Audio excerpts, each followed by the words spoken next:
Good morning, dear pupils. Today's lesson is on page 95. Mirëmëngjes të dashur nxënës, mësimi për sot është në faqen 95. So let us see exercise number 1. Pra, le të shikojmë ushtrimin numër 1. Student's book, page 95. 1. Look and listen. What can Misty do? Pra, ushtimi 1. Shikoni dhe dëgjoni. Çfarë mund të bëjmë, mjegulla?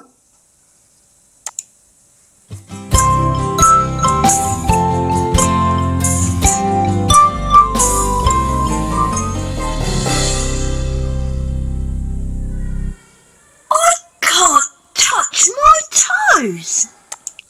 I can't touch my toes. Unë nuk mund të prek dot gishtat e mi të këmbës.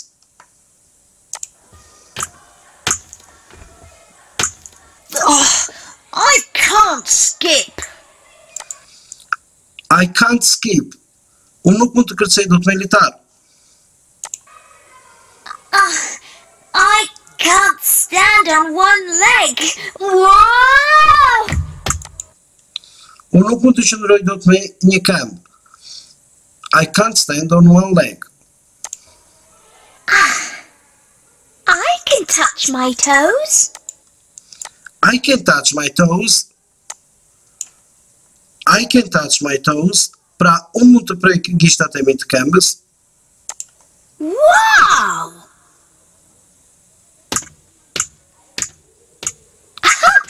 I can skip. I can skip.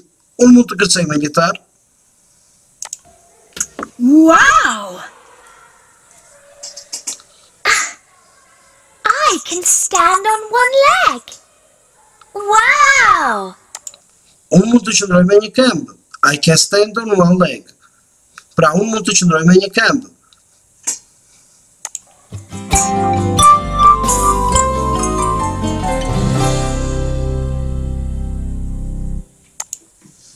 Pra, shikojmë pak me kujdes formulimin e këtyre fjalive. Nëse shikojmë, kemi një folje që është can't ose can, të cilat janë folje të cilat na tregojnë aftësi. Pra, çfarë jemi ne të aftë të bëjmë apo nuk jemi të aftë të bëjmë. Misty thot, I can touch my toes. Pra, unë mund t'i prek gishtat e mi të këmbës. Pra, me pak fjalë, kjo folje përkthehet mund, folja can, dhe për më tepër tregon një aftësi. Pra, çfarë është e aftë mjegulla të bëj? Pra, ajo mund të prek gishtat e saj të këmbës. I can skip, unë mund të kërcej.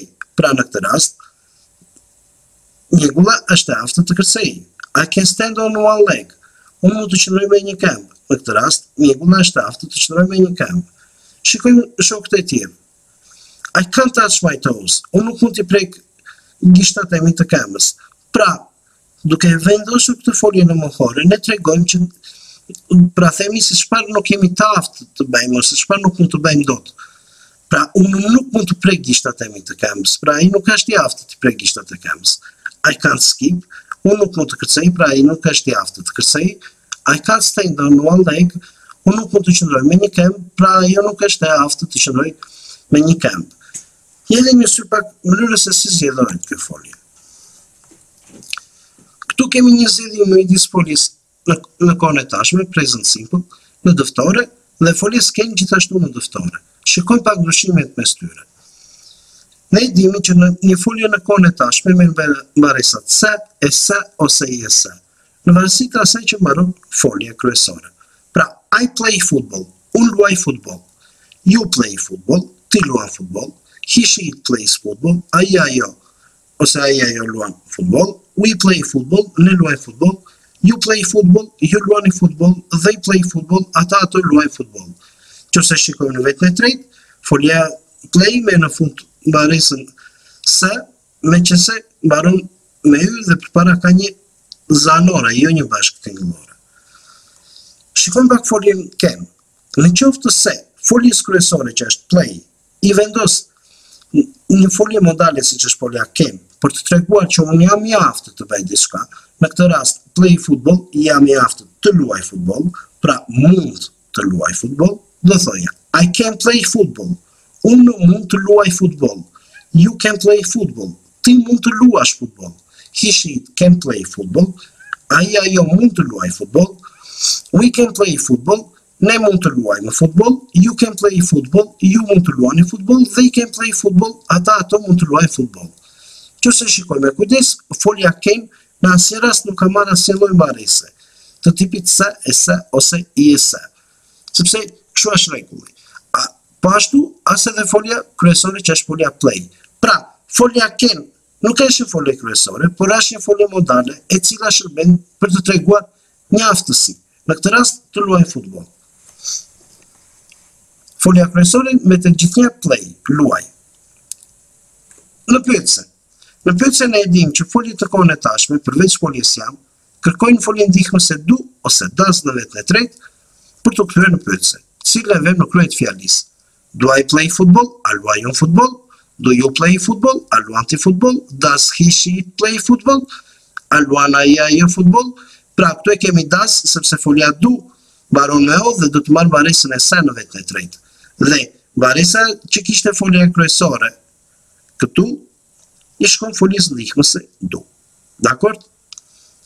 Do we play football? A luajmë ne futboll? Do you play football? A luani ju futboll? Do they play football? A luajnë ata ato futboll?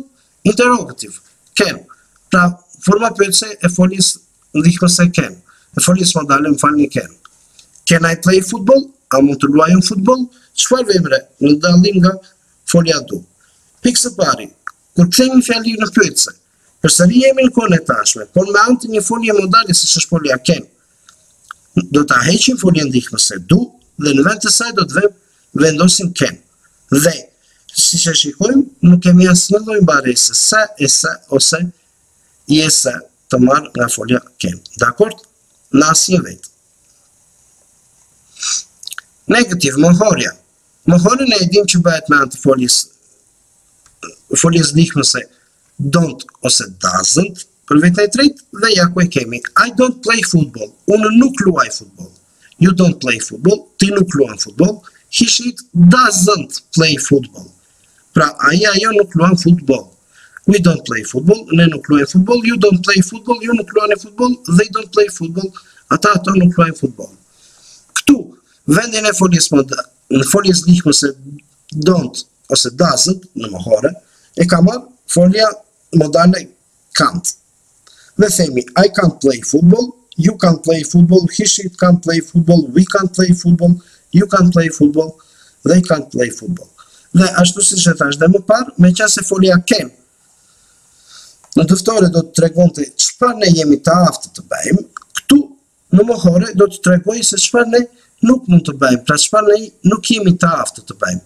I can't play football, unë nuk mund të luaj futboll. You can't play football, ju nuk mund të luani futboll, he, she can't play football. Ai, ajo nuk mund të luaj futboll. We can't play football, ne nuk mund të luaj futboll, you can't play football, ju nuk mund të luani futboll, they can't play football, ata ato nuk mund të luajnë futboll. Pra, kjo është folja modale can, e cila tregon një aftësi dhe përkthehet mund e qartë, kur është mohore, nuk mund, can't, nuk mund.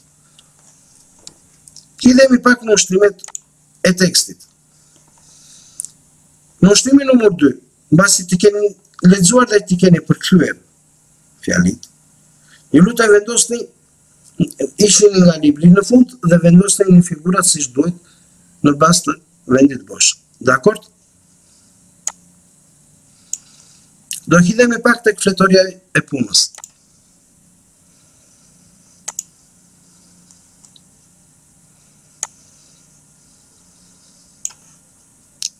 Write the numbers. Shkruani numrat. I can stand on one leg. Unë mund të qëndroj në një këmbë ose me një këmbë. Kush nga këto figura mund të qëndroj me një këmbë? Pra ja ku e kemi njëshin, sepse ai është duke buzëqeshur.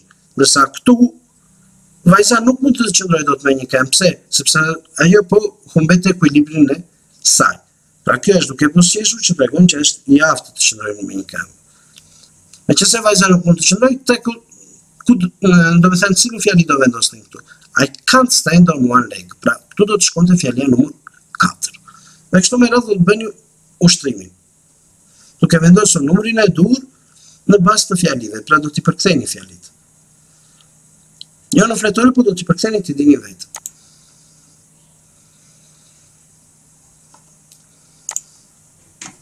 Ka që do bërin të tjera në lidhje me fletorin e punës dhe foljen modale ken.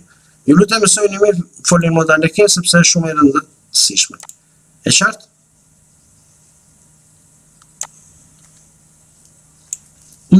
Shikojmë pak dhe ushtimi numër 4. Në tekst. Në ushtimi numër 4, thot bëni fjali. Ju do t'i bëni fjali për anën, pitin dhe për veten tuaj.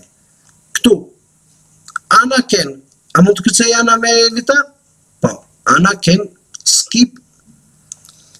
Pit, a mund të kërcej me litar? Po të shikojmë, a nuk mund të kërcej dot. Dhe do themi, Pit can't skip. Po ti, a mund të kërcesh me litar? Do vendosësh për veten tënde, I can skip ose I can't skip.